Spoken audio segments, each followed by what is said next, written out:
Hello, parents. My name is Coach Della Rocha, and I'm your son or daughter's physical education teacher this year. I teach mostly sixth graders. I do have some seventh grade students as well.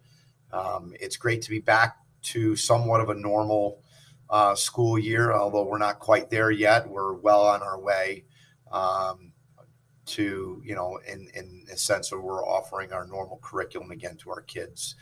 So I want to go through with you very quickly what um, an overview of what our program is like this year. I'm going to send this link out to you ahead of time and hopes that you'll have a chance to watch it before open house. And I would like to use our 5 minutes of allotted time during open house to field any questions if you have any of me. If not, you can take a little bit of a break in between your child's classes for their schedule. And but as always, if you ever have any questions for me, please feel free to reach out to me. Okay.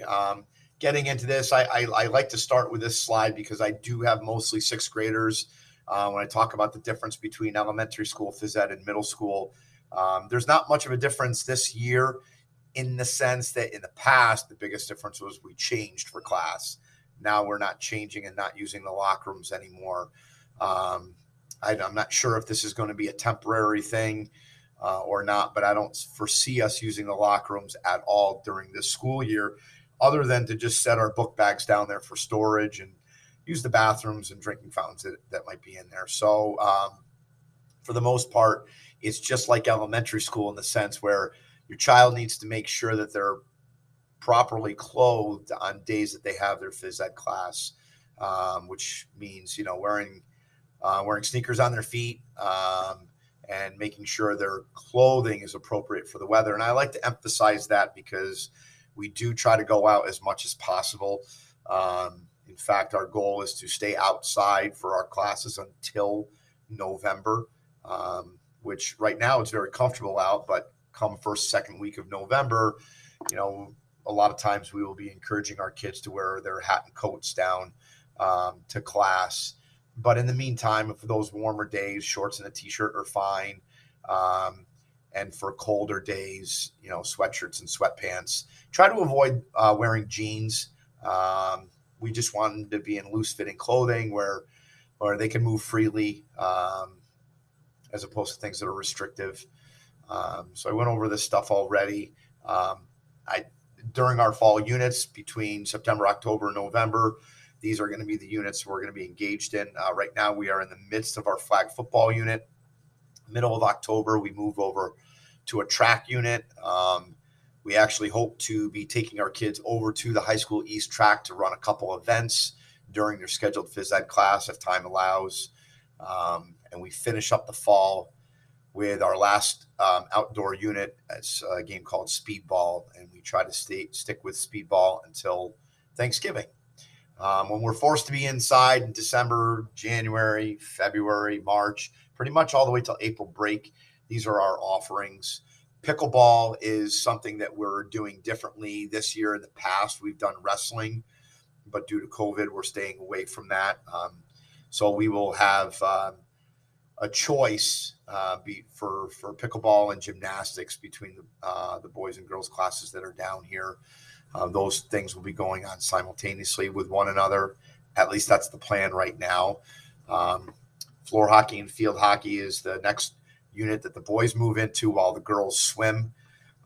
We will be reaching out to families again when we get closer to the swimming unit because that's a whole different animal. But we will have our first group goes in the pool in January, early January. And while half the group is swimming, the other half of the group is in the gym. And after 10 lessons, we flip flop.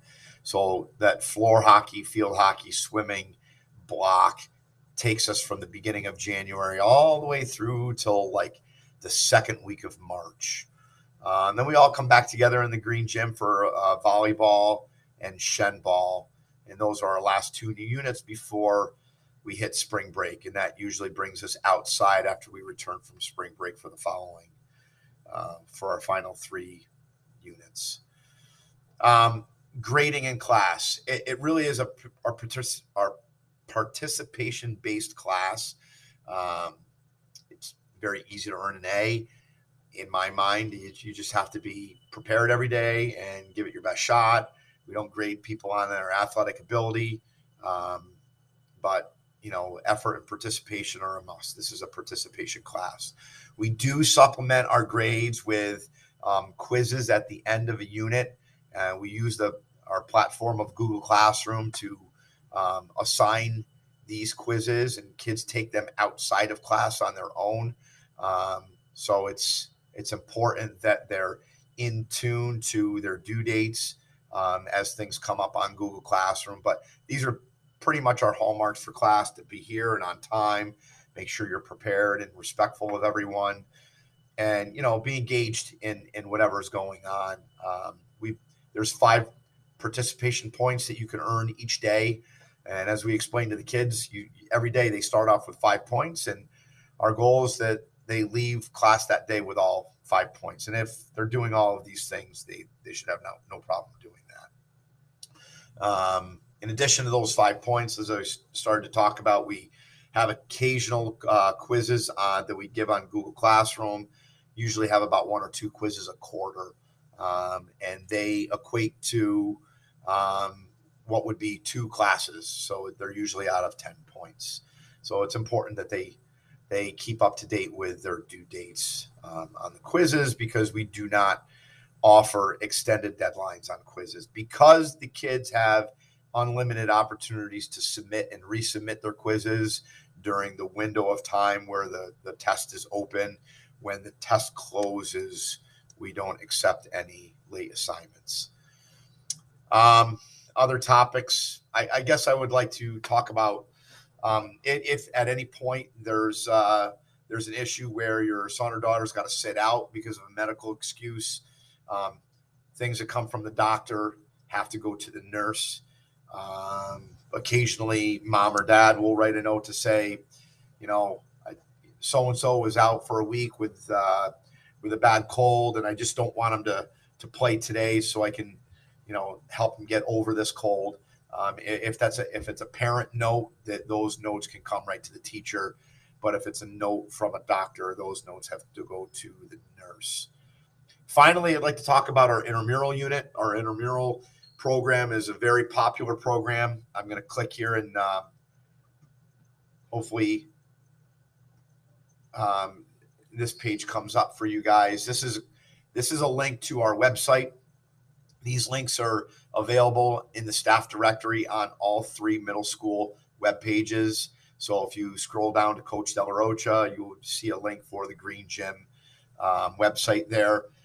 Even though some of this stuff is the dates might be out of sync because they're based on an older calendar, I haven't gotten around to updating yet. I hope to in the next week. But here there's an intramural link. The intramural page is great because it talks all about our program, how we offer it every day from 8 to 8:40, except for Tuesdays. You don't have to sign up for intramurals. You just have to show up. It's a great way for the kids to play games before their school day starts, especially if it's a day they don't have phys ed.